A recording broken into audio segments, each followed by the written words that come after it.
ఇప్పుడు చూసిన ఇంట్లోనే ఉంటావు, అసలు ఏం చేస్తావు నువ్వు? మార్గము తెలిసిన తప్పిపోయాను, ఎటో తెలియక నిలచిపోయాను. మార్గము తెలిసిన తప్పిపోయాను, ఎటో తెలియక నిలచిపోయాను. 100 మంది కొరకు నీవు పోలేదు, తప్పిపోయిన నన్ను నీవు వెదకి వచ్చావు. 100 మంది కొరకు నీవు పోలేదు, తప్పిపోయిన నన్ను నీవు వెదకి వచ్చావు.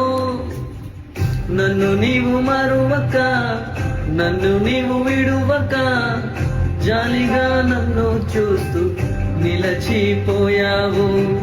తృణీకరించక, నన్ను త్రోసివేయక, సంద్రాలు దాటి నన్ను చేరుకున్నావు.